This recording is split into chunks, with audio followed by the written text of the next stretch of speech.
Exercise 2.4 question number 3 simplify.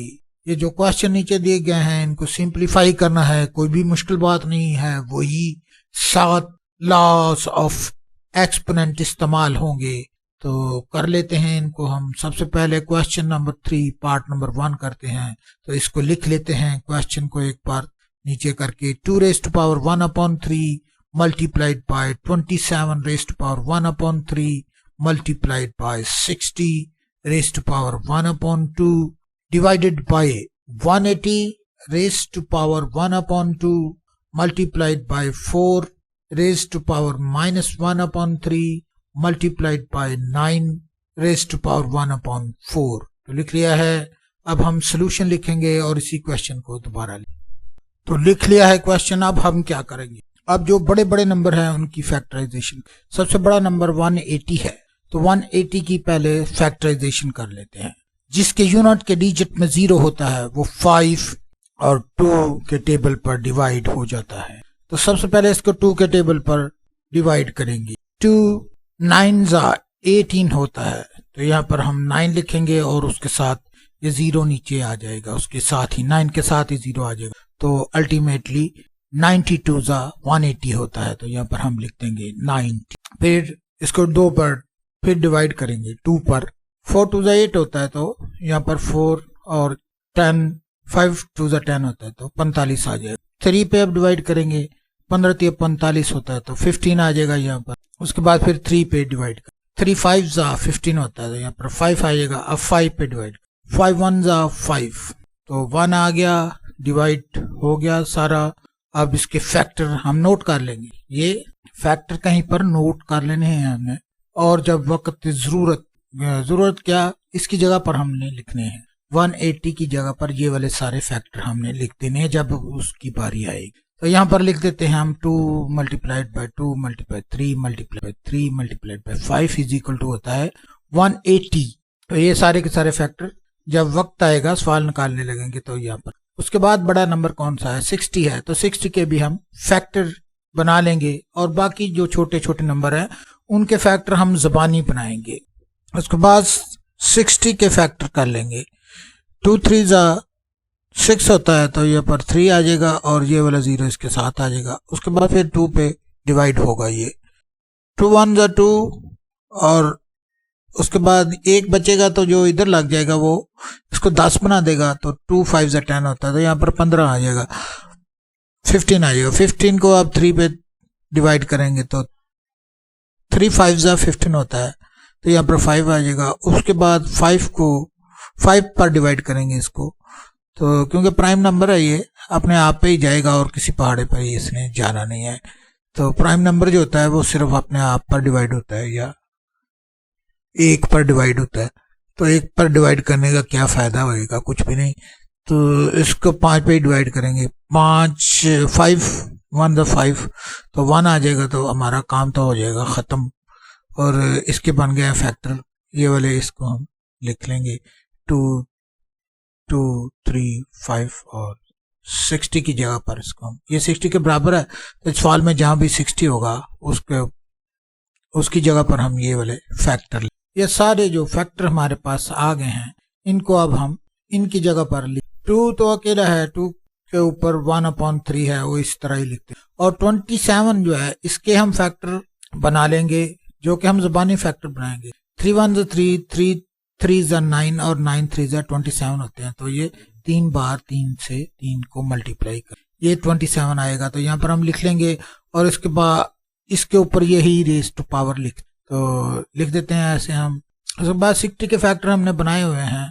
60 के factor हैं 2 2 3 और 5 आपस में मल्टीप्लाई हो रहे हैं, तो इसके ऊपर हम लिख देंगे रेज़ टू पावर 1/2। और उसके बाद डिनोमिनेटर में हम लिखेंगे 180 के जो फैक्टर बनाए हैं ये वाले 180 के फैक्टर हैं 2 2 3 3 और 5 जो आपस में मल्टीप्लाई हो रहे हैं, तो इसके ऊपर ये वाली पावर है 1/2, तो ये हम मल्टीप्लाइड बाय इसके फैक्टर हम ज़बानी बनाएंगे। 2 2s 4 होता है, तो यहाँ पर, और उसके ऊपर रेज़ टू पावर -1/3 लिख देंगे। और 9 के फैक्टर भी ज़बानी बनाएंगे, 3 3s 9 होता है, तो यहाँ पर 3 मल्टीप्लाई बाय उसके ऊपर ये वाली रेज़ टू पावर 1/4 लिखेंगे। और ये वाला जो हमने रफ अमल किया था उसको अब अरेज कर देंगे, उसकी जरूरत नहीं रही, ये वाले हमने फैक्टर। उसके बाद हल करते हैं आगे। 2⁻1/3 तो वैसे ही लिखा रहेगा, और इसको हम लिख सकते हैं 3⁻3 ये लिखेंगे, और ऊपर होल की रेस्ट पावर 1/3 ऐसे ही आ जाएगी, इसके ऊपर आ जाएगी। उसके बाद इसको हम लिख सकते हैं, इस जोड़े को लिख सकते हैं 2 और उसके ऊपर ये वाली रेस्ट पावर आ जाएगी, 2 के ऊपर 1/2 आ जाएगा। उसके बाद 3 अकेला है तो 3⁻1/2 आ जाएगा, 3⁻1/2 लिख देंगे हम, 3⁻1/2, और 5⁻1/2 आ जाएगा। अब डिनोमिनेटर में क्या क्या है? डिनोमिनेटर में ये वाला जोड़ा 2 और 2 का जोड़ा, इसको हम लिख सकते हैं 2 की रेस्ट पावर 1/2 लिख लेते हैं इधर।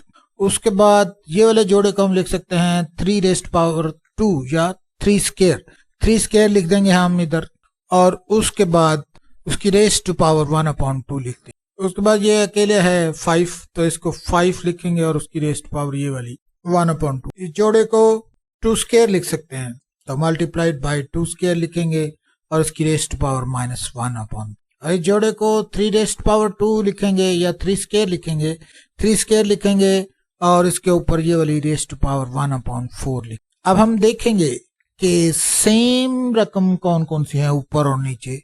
एक ये है सेम, इसको काट देंगे, और जो जो हमें नजर आएगी उसको हम काटते जाएंगे। ये सेम थी और ये सेम थी, काट दी। उसके बाद ये और ये सेम है, ये कट गई। 3 और 3 ये सेम है, ये भी कट गई। और ये वाला 2 और ये वाला 2 सेम है, ये कट गया। ये वाला 2 और ये वाला 2 सेम है, कट गया। उसके बाद ये सेम नहीं है, लेकिन फिर भी 2 1 2 और 2 2 4 होता है, तो यहाँ पर इस तरह ये कट। उसके बाद जो बच गई हैं चीजें उसको हम लिख लेंगे, क्या क्या बच गया है। 2⁻1/3 ये वाला बच गया है। उसके बाद ये खाली बच गया है 3, इसको लिख लेंगे। ये 2 भी खाली बच गया है, पावरें कट गई हैं, ये भी लिख देंगे। ये 3⁻1/2 ये वाला बच गया है। डिनोमिनेटर में क्या क्या बच गया है? डिनोमिनेटर में एक तो ये 2 बच गया है, एक 3 बच गया है, और एक ये वाला 3 बच गया है, और उसके बाद 2⁻2/3 ये माइनस का 2/3, और ये वाला 3⁻1/2 ये वाला। अब फर्दर जो एक जैसी है उनको काटेंगे, ये भी एक जैसी इससे कटेगी, ये एक जैसी इससे कटेगी, ये सारी कट गई। अब 2 ही टर्म्स रह गई हैं, इसको हम दोबारा लिख के देखते हैं इसका क्या बनता है।